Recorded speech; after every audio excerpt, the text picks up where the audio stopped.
Last hour we completed our look at creation. На прошлом часу мы завершили наше рассмотрение сотворения. So that's the first major event of world history. И это первое из основополагающих событий мировой истории. And I hope I impressed upon you that it's the beginning of all things, in the beginning. И это событие, которое произошло в начале всего. And it's the foundation for all things. И это основание для всего. And the next major event will be based on what God created in the original creation. И следующее важное событие основано на том, что Бог сделал в изначальном творении. Next major event is the fall of man. Следующее важное событие – это грехопадение человека. And we'll take a look at Genesis chapter 3. И мы рассмотрим Бытие 3 главу. In our Old Testament, or in our outline of the Old Testament, particularly Genesis, И в нашем плане Ветхого Завета, в особенности книги Бытие, we are looking at the early chapters I call primeval history. и мы смотрели уже на ранние главы Бытия, которые я называю первобытной историей. We saw the history of the creation, chapter 1, and the first part of chapter 2. И мы увидели историю сотворения, глава 1 и часть главы 2. We're looking at the early history of mankind, beginning in chapter 2, verse 4. И мы рассмотрели раннюю историю человечества, начиная с 4 стиха 2 главы. And again, we don't have a lot of events or a lot of detail, but it only runs through chapter 3, the end of chapter 3. И опять же, у нас не так уж много деталей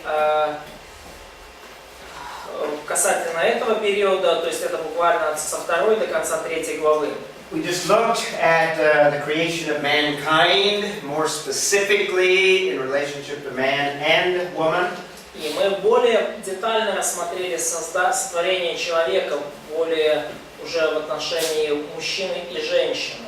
So in our outline, now we're going to look at the fall of mankind. И теперь в нашем плане мы рассмотрим падение человека. That's all of chapter 3. И это все будет в главе 3. Now, when we look at all of these events, what I'm going to do is give you something, a foundation in God. И Инга. In God. И когда мы будем рассматривать эти события, я постараюсь дать вам определенное основание происшедшего, находящееся в Боге. When we talk about the creation, we saw that the creation introduces us to God in Genesis 1:1. И когда мы читаем о сотворении, то видим, что сотворение с самого начала показывает нам Бога уже с Бытия 1 главы 1 стиха. So what I will do with each one of the events of history that we'll look at, И что я хочу сделать в каждом из этих исторических событий, на которые мы посмотрим, we'll introduce each of these events with a perfection of God that somewhat underlies the event. и мы для каждого этого события увидим определенный атрибут совершенства Бога, которое подчеркивается этим событием.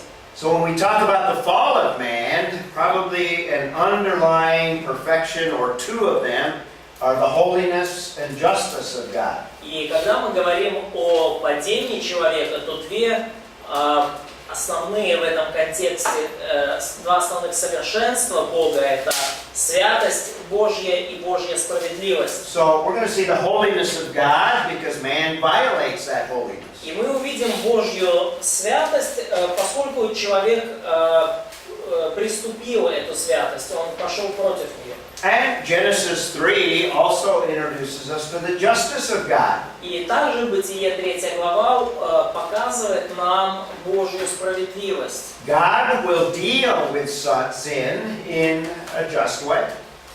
Бог поступит с грехом справедливым способом. In fact, a just God must deal with sin. Ну, на самом деле, справедливый Бог должен что-то делать с грехом. So when we speak of the holiness of God, we are speaking of God as totally other or totally apart from everything. И когда мы говорим о святости Божьей, то мы говорим о Боге, который совершенно другой и совершенно вовне всего остального. The holiness of God speaks of God totally separate from all sin. Божья святость говорит о Боге как совершенно отделенном от всякого греха. In fact, totally separate from all things. И вообще-то отделенном вообще от всего. So when we speak of holiness, we're talking about separating that is unique from that is common. И когда мы говорим о святости, то мы подразумеваем идею отделения those which unique from those which is Common. отделения того, что является уникальным, от того, что, от всего остального. So God is totally separate from the creation. He's distinct.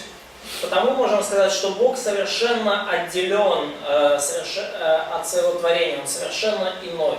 So you might even say that there's an overlap between the transcendence of God and the holiness of God. И поэтому вы можете сказать, что есть определенное, скажем так, соприкосновение понятий Божья святость и трансцендентность Божья. And certainly it includes God being totally separate from sin. И, конечно же, Божья святость включает его абсолютную отделенность от греха. God is not the origin of sin, and God remains separate from sin. Бог не породил грех, и God is separate. И Бог совершенно отделен от греха. Now God must deal with sin, but He does not become contaminated by sin. И, конечно же, Бог будет решать вопрос греха, но это совершенно не значит, что Бог каким-то образом загрязнится или заразится этим грехом. Theologian by the name of Thiessen describes the holiness of God in this way.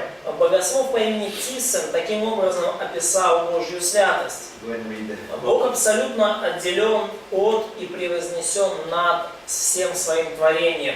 И Он также равно отделен от всякого морального зла и греха. So that's the holiness of God, totally separate, absolutely separate from and exalted above the creation. Это Божья святость, полностью отделенная и вознесенная над творением. And if you look at Scripture, there are many, many verses that speak of the holiness of God. И когда вы видите Писание, то много-много стихов там говорят о Божьей святости. Revelation 4:8, which actually comes out of Isaiah 6:3, Откровение 4:8, происходящее напрямую от Исаии 6:3, speaks of God as holy, holy, holy is the Lord God. говорит о Боге как о святом, святом, святом, Господе Боге всемогущем. This is the only attribute of God or perfection of God where it is emphasized in a threefold way like we have here.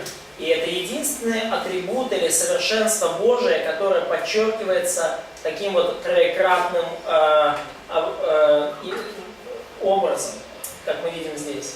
Another theologian by the name of Shedd describes justice in relationship to holiness. И другой богослов по имени Шед описывает справедливость вот таким образом.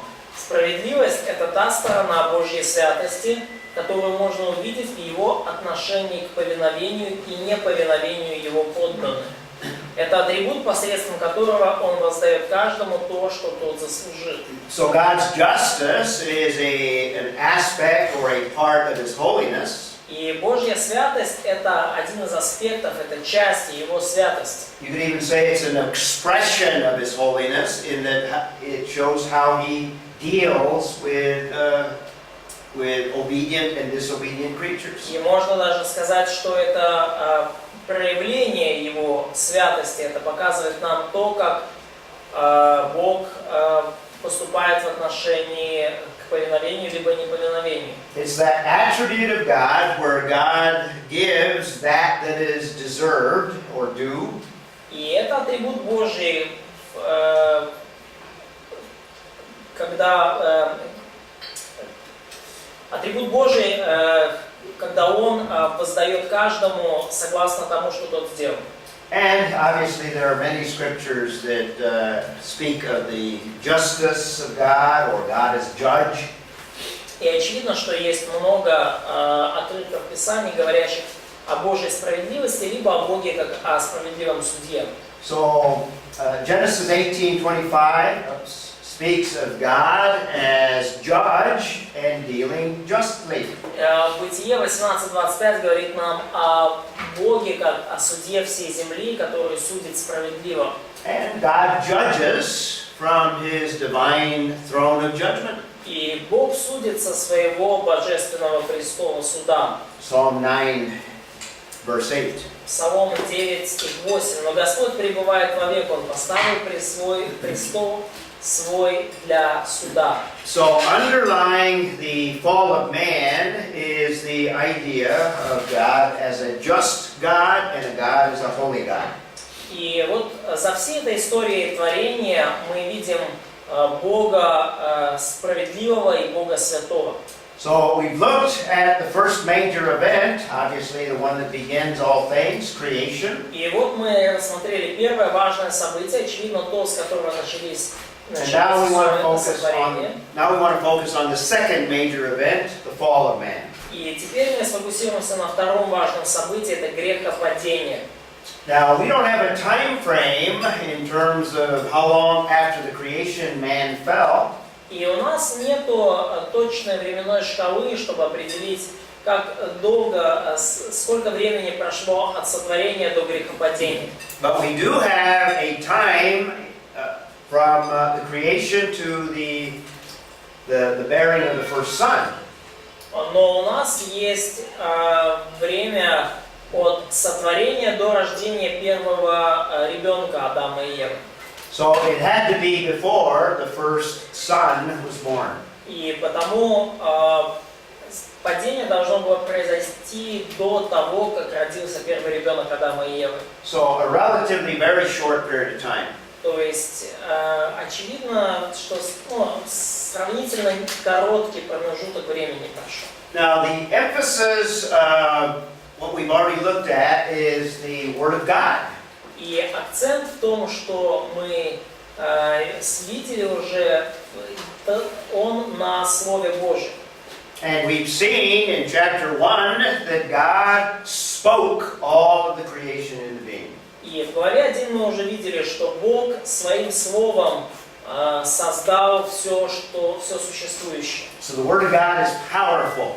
То есть Он проговорил, и таким образом мы можем сказать, что Слово Божье обладает мощью. Now in chapter 2 we have the first command of God in relationship to obedience. И во второй главе у нас есть первая заповедь Божья, связанная с послушанием. For man has the option of rejecting God or violating what God has said. И здесь у человека уже появляется возможность отвергнуть Бога и приступить через сказанное Богом, через то, что Он повелел. Now for the very first time, beginning in Genesis 3, we're going to see that God's Word is changed, И первый раз perverted. Бытие 3 главы мы первый раз видим, как Божье Слово было искажено, изменено. Now, my slide in English uses alliteration. I'm using the C, creation, command, change. Creation, command, change.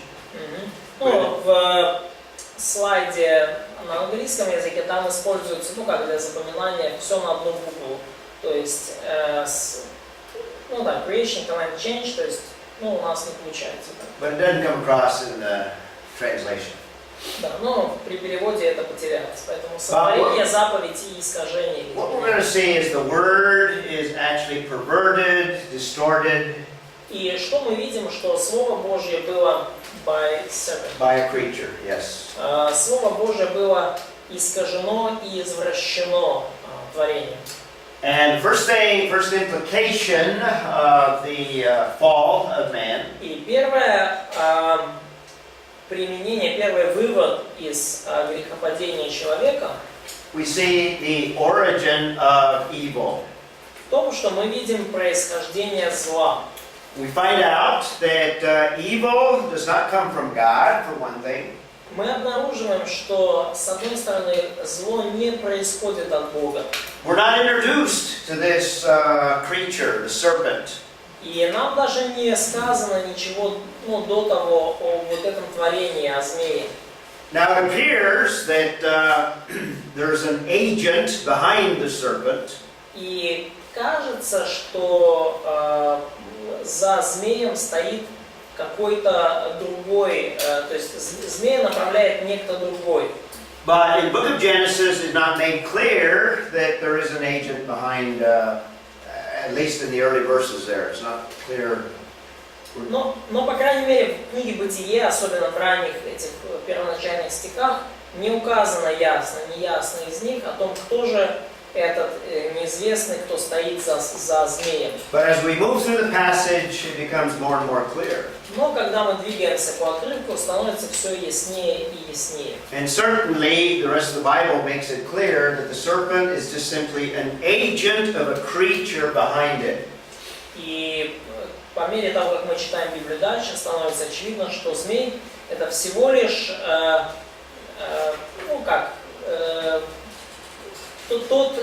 что змея использует, тело змея использует кто-то другой, So let's take какое-то a другое творение. look at verse 1. And Oksana, do you want to read verse 1? И давайте прочитаем стих 1. Оксана, прочитай, пожалуйста, 1 стих 3 главы. А на змій був повішений на всю польову звірину, яку Господь Бог учинив. І сказав він до жінки, чи Бог наказав, не їжте з усякого дерева милу. Okay, we're introduced to the serpent. И вот нам представлен змей.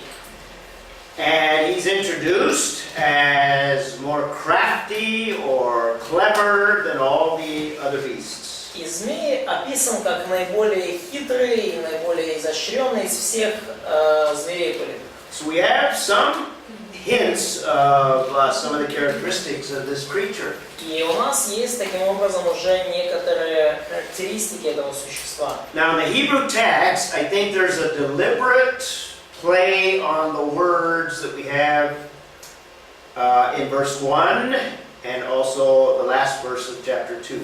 И, как мне кажется, в 3 главе есть явная игра слов. Она есть в 1 стихе 3 главы, и также она есть в последнем стихе 2 главы. In chapter 2, verse 25, when it refers to the man and the woman being naked, remember the word we described there? Во 2 главе 25 стихе, когда вот говорится о том, что Адам и Ева были наги, то какое слово мы там использовали, еврейское?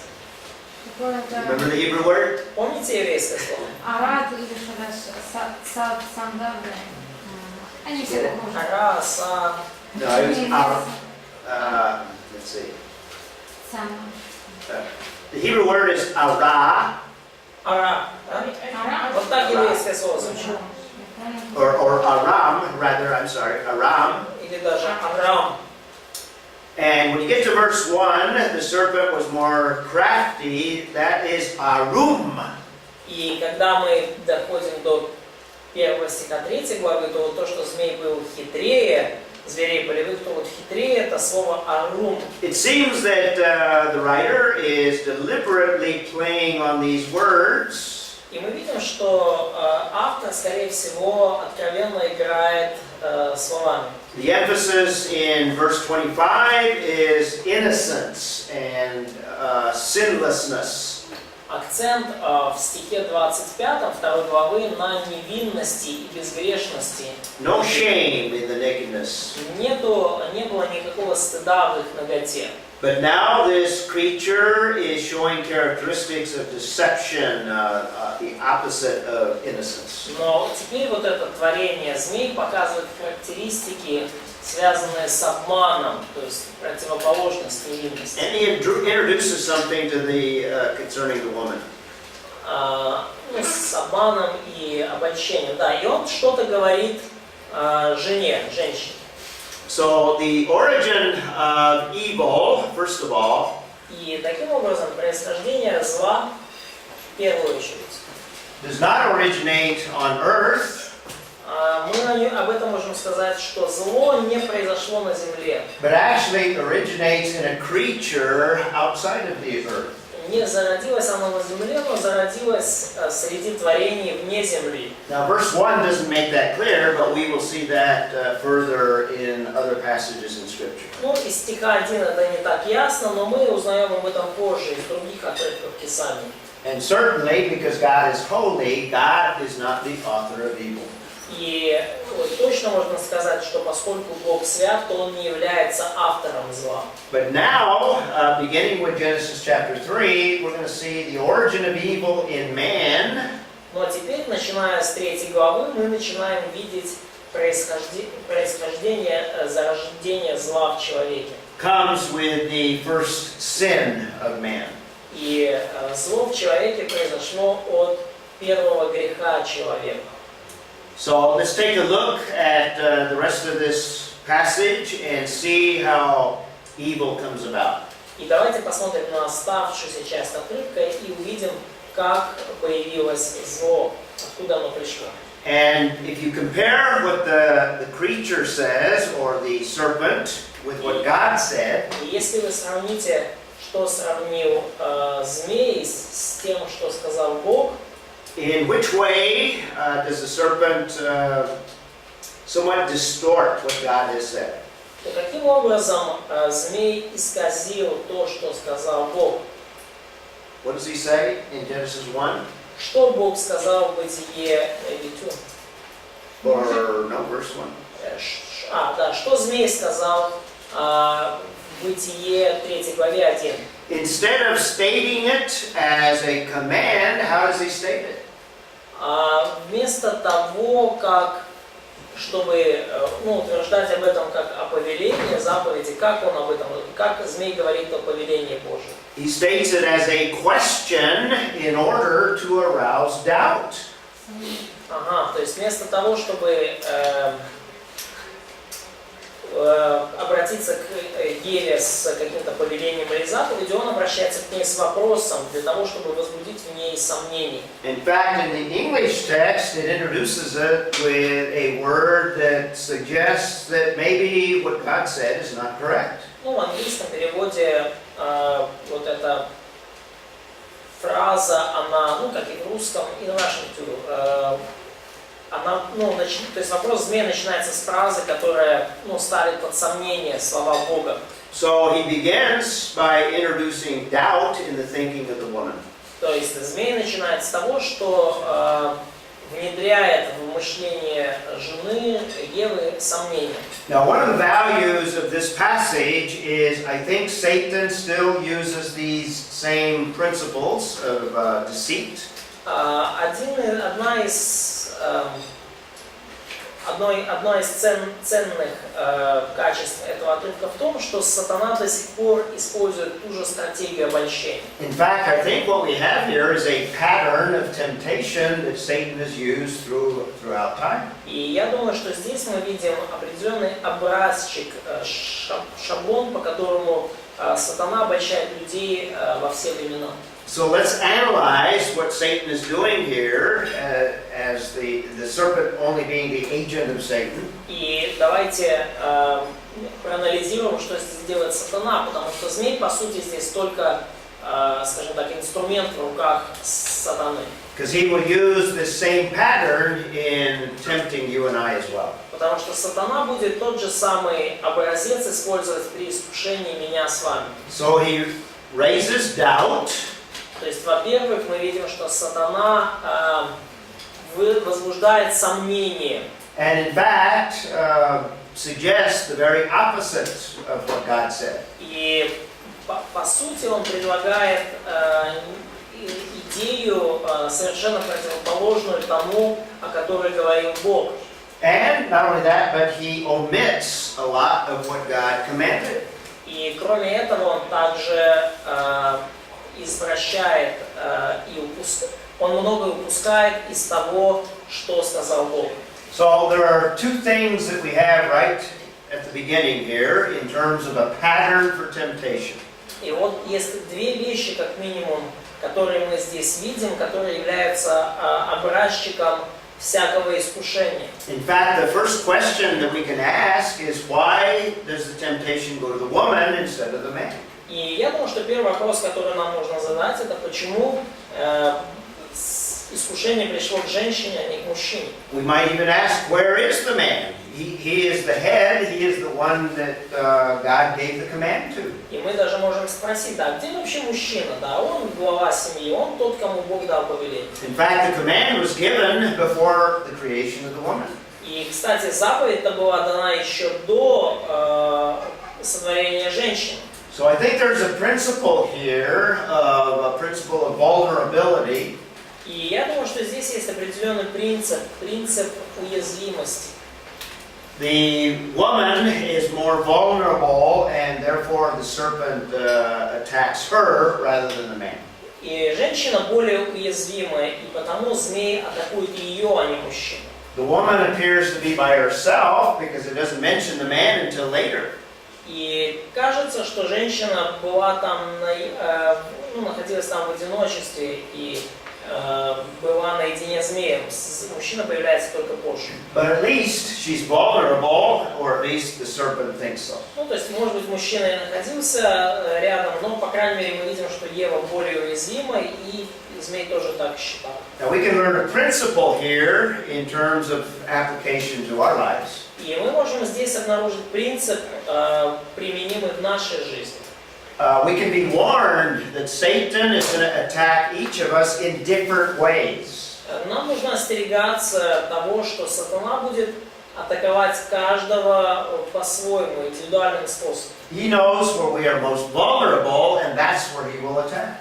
Он знает области, где мы наиболее уязвимы, и именно туда он будет атаковать. So what you are vulnerable to may be different than someone else. И ваша область уязвимости может отличаться от области уязвимости кого-то еще. So it's good to know the areas that you are vulnerable to be able to guard against. И потому важно и полезно знать свои области уязвимости, чтобы быть готовым заранее защищаться. Second thing that Satan will do will be introducing doubts concerning what God said. А второе, что делает сатана, это он внедряет сомнения относительно того, что сказал Бог. And those that don't know the Word of God are particularly subject to be able to doubt because they don't even know much of God's Word. И те, кто не знают Божье Слово, они будут хорошей мишенью для такой атаки, потому что они даже не знают, что же сказал Бог и что написано в Его Слове. So he introduces a question to arouse doubt in the thinking of the woman. То есть сатана поднимает определенный вопрос, чтобы пробудить в Еве сомнения и вопросы. And notice in verse 2. И обратите внимание во втором стихе. In fact, Dahlia, if you want to read the whole thing, I've got a summary of it here. Ну, вообще-то дальше нам стоит прочитать Read the все, whole но verse. здесь только итоговый стих. Verse 2. «И сказала жена змею, плоды с дерев мы можем есть». We have the response of the woman, and go ahead and read the whole verse. «И только плодов дерева, которое среди рая, сказал Бог, не ешьте их и не прикасайтесь к ним, чтобы вам не умереть». So the whole response of woman is threefold. Yes, the response of the woman. Да. Just verse 2. Стих 2. 3:2. Да, it's done. Ну, все дали. Oh, you did it. Okay. All right. Дальше. Да. Now compare that with what God said. Сравните это с тем, что сказал Бог. And notice that not only is doubt introduced, but we see that the woman doesn't say exactly what God said. И мы видим, что не только сомнение здесь уже внедрено женщине, но и то, что женщина не процитировала точно то, что сказал Бог. What does the woman do in revising what God said? Что делает женщина, вспоминая или пересказывая слова Божьи? You notice a little difference? Вы обнаруживаете здесь небольшую разницу? Не прикасаться. She said, we don't have to touch it. Well, that's later, but I'm talking about just this part here. Но стих 2. What does God say? Что Бог Всякого сказал? дерева кушать.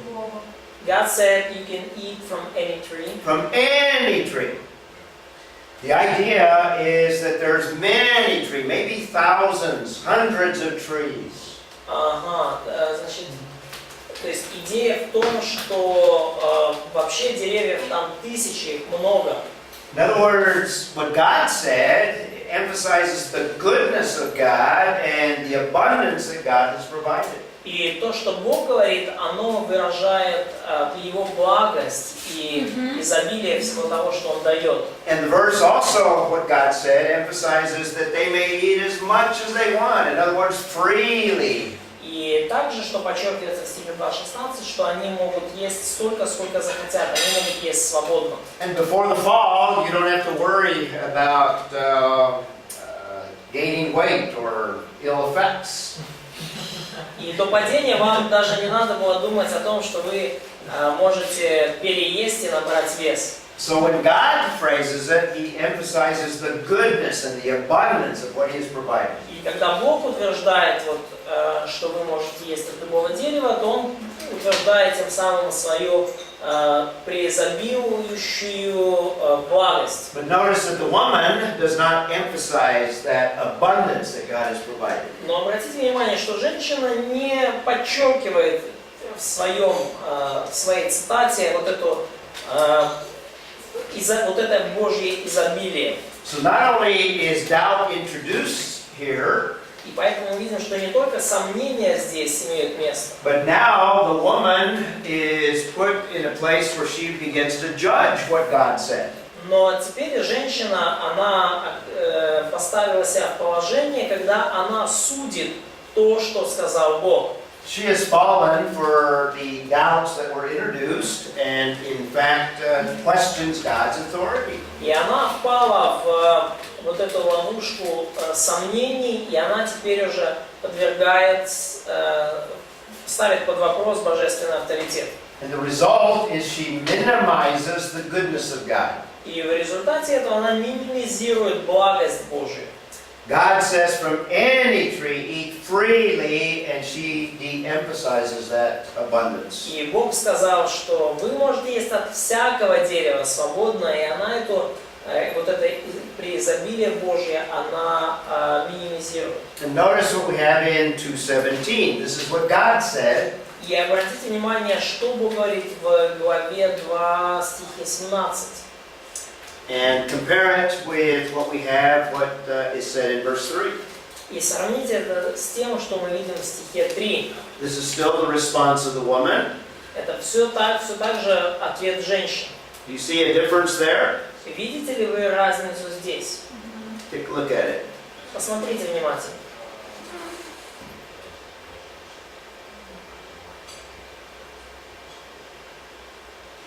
Что это? Как это вы должны есть? Там не ешь, а там вы должны есть. Там, видимо, нечаянно не добавлено.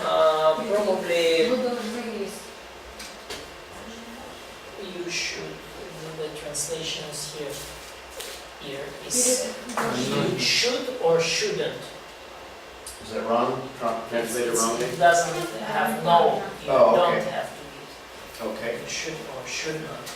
God said you shall not eat from it or touch it. Okay, it's not translated well. Okay. Перевод We немножко. can correct that. But notice, what is she doing now? She already minimized the goodness of God, but now what is she doing? Но обратите внимание, да, что она здесь делает. Она уже минимизировала благость Божию. We might say that she is magnifying the restriction. И мы бы сказали так, что она преувеличивает ограничения Божьи. Did God say you cannot touch it? Сказал ли Бог, что вы не должны к нему прикасаться? Значит, здесь цитата не, это просто это цитата отсюда же. So probably the quote is just from the same passage. Так посмотрите в Библии вашей. Сказал ли Бог, что вам нельзя прикасаться к плоду? Look in your text, yeah. Смотрите, да. So she says, she adds to what God said, and it magnifies the restriction. То есть она добавляет к тому, что сказал Бог, и преувеличивает наложенные им ограничения. So sometimes what Satan will do is he will cloud your thinking about how good God has provided for you. И что иногда будет делать сатана? Он будет затуманивать ваше мышление, скрывая от вас то, насколько благ Бог. He'll make you think that, to obey God is going to kind of confine me И by он minimizing the goodness of God. заставит вас думать, что повиновение Богу каким-то образом меня, как, скажем так, очень сильно ограничит и стеснит, да, минимизировать тем самым благость Божью. And by magnifying the restriction, we feel like, but it's just too hard to obey God. И преувеличивая ограничения Божьи, то он подводит нас к мысли, что повиноваться Богу слишком трудно. But instead of God providing abundantly for me, I feel like now I'm just really tied in and restricted. Но вместо того, чтобы ощущать, что Бог обо мне позаботился и дал мне изобилие всего, теперь я начинаю чувствовать, что Бог просто меня зажал, ограничил во всем, что только может. And the sixth thing that the serpent does is he de-emphasizes, or we de-emphasize the consequences. И шестое, что делает змей, это он отвлекает внимание Евы от последствий. That sin is not that bad, it's not that damaging. Грех этот не такой уж и плохой, и он не такой уж и разрушительный. But what does God say? Но что сказал Бог? But from the tree of the knowledge of good you shall not eat, for in the day that you eat from it you shall surely die. Но от дерева познания добра и зла не ешь от него, потому что в день, в который ты съешь от него, ты точно умрешь. Which is different from what the woman quoted. И это совершенно отличается от того, что процитировала женщина. And then we have the alternative. Let's read that. И вот дьявол предлагает жене альтернативу, и давайте почитаем об этом. Actually, verse 4, we have the emphasis of the consequences. И как раз таки в 4 стихе мы видим минимизацию последствий. Gali, I want you to read verse 4. И прочитаем, пожалуйста, Галя, 4 стих. І сказав змій до жінки, умерти не вмрете. Okay? Very opposite of what God said. Очень сильно противоречит тому, что сказал Бог. Now, in the Hebrew text, I don't know if have you studied infinitive absolutes yet? И в еврейском тексте, не знаю, вы изучали infinitive? Infinitive absolutes. Да. You got it first year? Yeah? Точно не Точно, да. No? Don't remember? Да, You remember? Второй курс. мы тоже Так помните.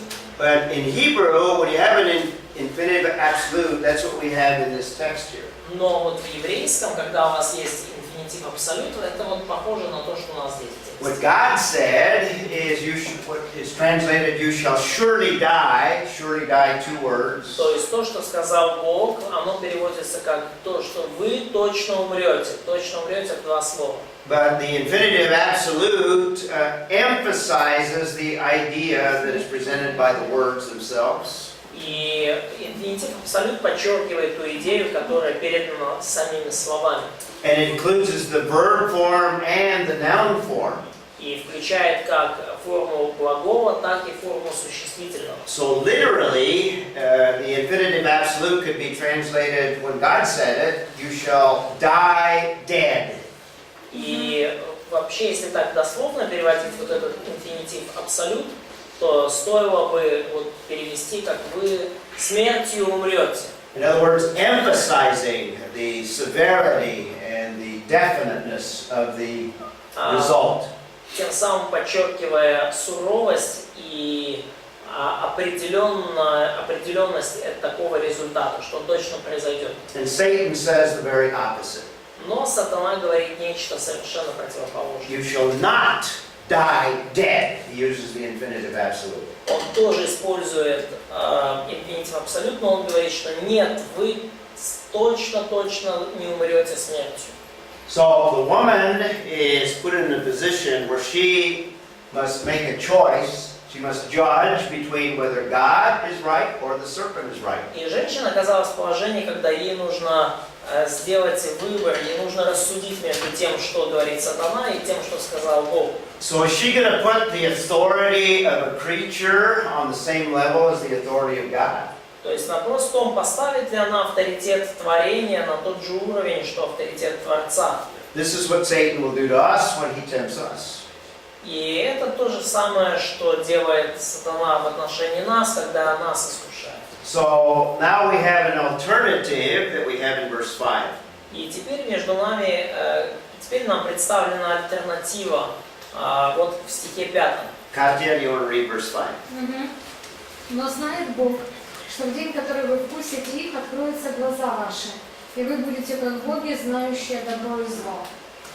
So the serpent gives her an alternative. Итак, змей предлагает Еве альтернативу. Isn't it a good thing to have your eyes open? Here's the alternative. Разве это не, является ли хорошим, что глаза ваши откроются?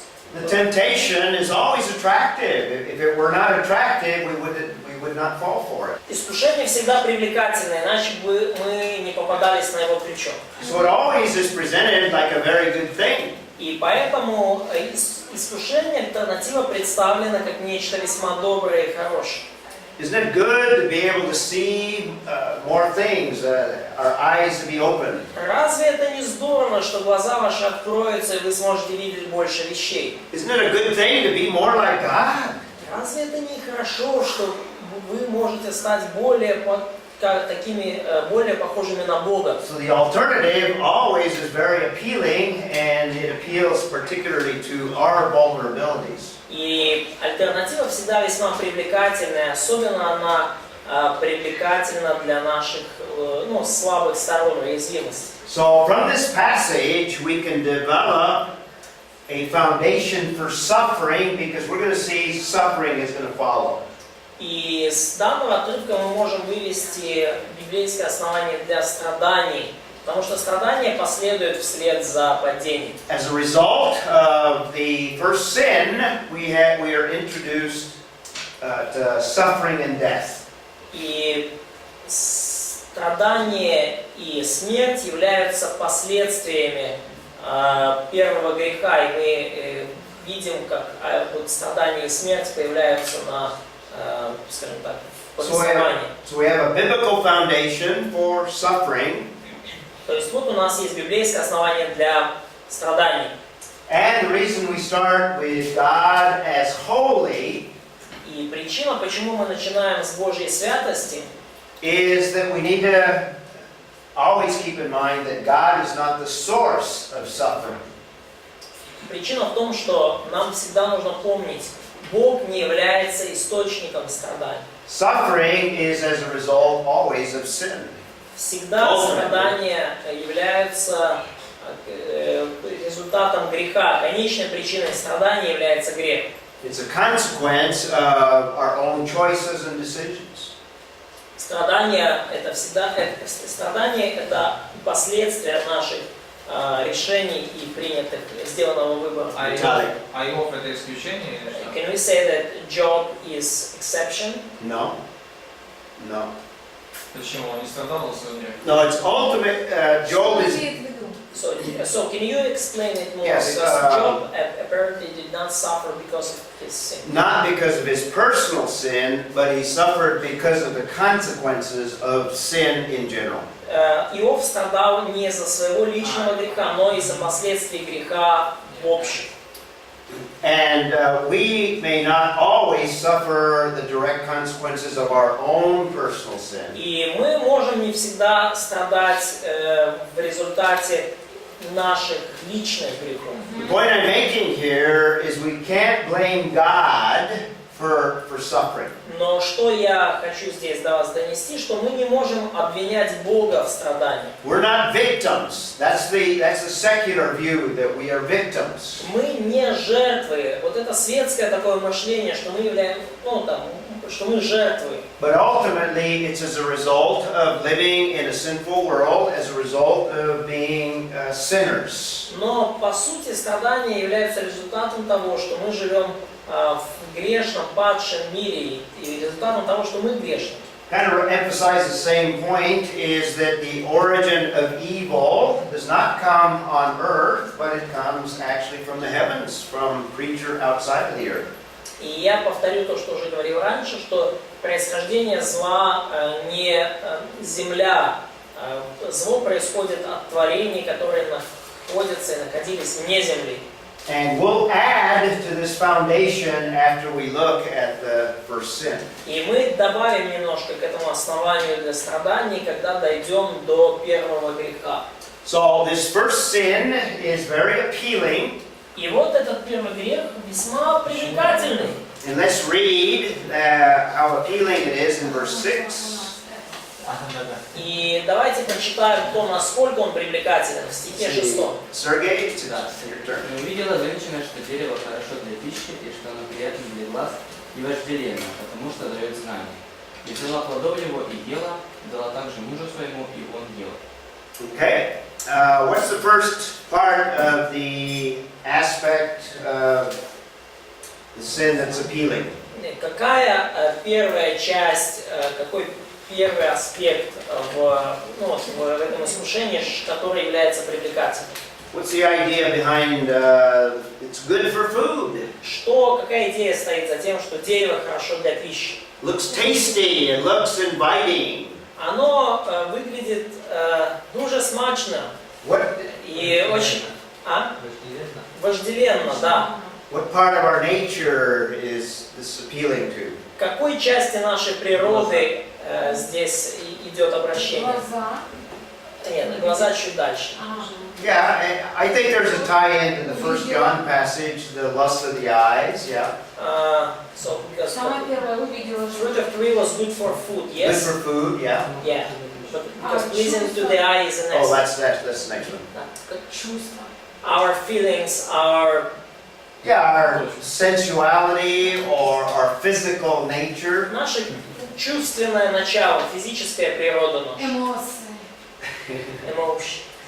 The next one is, I think, the emotions. Ну, я бы сказал, следующее это больше The эмоций. appeal to the eyes, the aesthetics, the emotions. Да, то есть то, что оно приятно для глаз, вот это эстетическое, это эмоции. Now, not every temptation has all of the aspects, but every temptation will have some of these aspects. Не всякое искушение будет иметь все три аспекта, но каждое искушение будет связано с одним из них. So what's the third aspect Но there? какой третий аспект? That it was desire to make one wise? What does that appeal to? Вожделенно, потому что дает знание. Знание. The intellect, very good. The mind or wisdom. Мудрость, интеллект. So it oftentimes all of these areas are involved, or sometimes one or two are involved in temptation. Очень часто вот все эти сферы вовлечены в искушение, но иногда одна или две из них. Simply physical desires, physical needs that need to be met.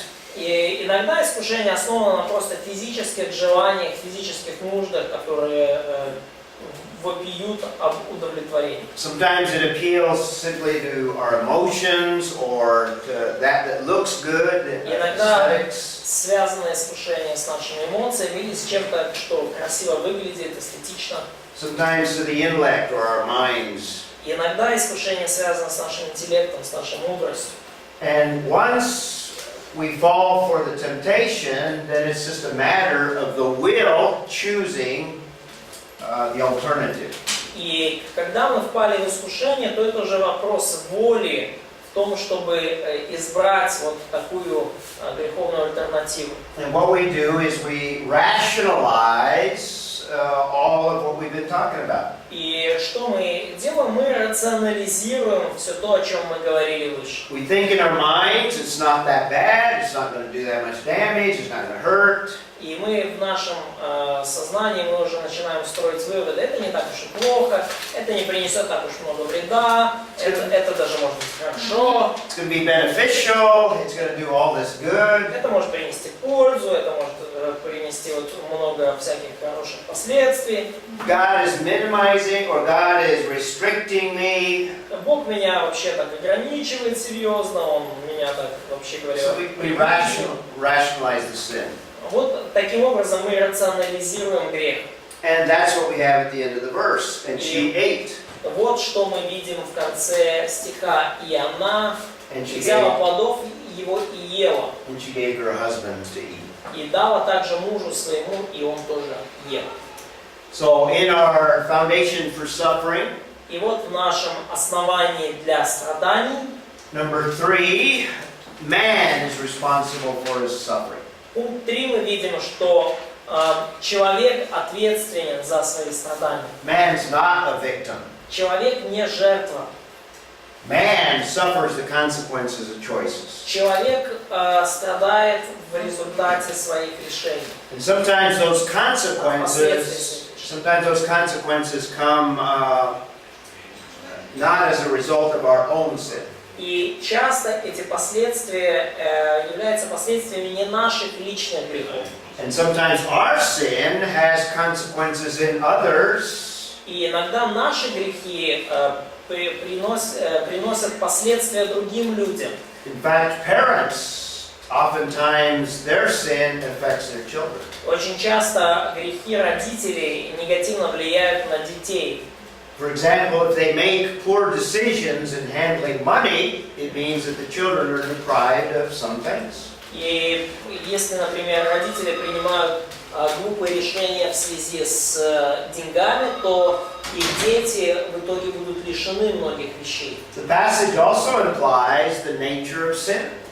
И также этот отрывок указывает нам на природу греха. Actually, this goes over here. They're not mistakes, they're choices. Природа греха в том, что грех это не ошибка, грех это решение. And what we're going to see in the rest of the course is number 5. И что мы увидим в течение курса, это пункт 5. In fact, in the rest of the passage, we're going to see that God is going to begin dealing with sin, and He's going to deal with sin throughout history. И мы увидим, что Бог решит проблему греха, и Он будет решать ее в течение всей истории. In fact, I see God beginning to deal with sin, and history being a record of God ultimately dealing with sin. И то, как я это вижу, это то, что Бог сразу же начинает разбираться с совершенным грехом, и по сути вся история человечества и Библия описывает нам то, как Бог решает эту проблему греха. So the rest of the Bible is an exposition of God dealing with sin. И по сути вся оставшаяся Библия это обзор того, как Бог разбирается с грехом. In fact, the rest of world history is God dealing with sin that will be completed at the end of history. И то же самое можно сказать о всей мировой истории. Бог решает проблему греха, и этот вопрос, и этот процесс закончится в конце истории. Now, the unbelieving world has no hope because they have no solution to the problem of sin and suffering. Неверующий мир не имеет надежды, потому что у них нет решения проблемы страдания и греха.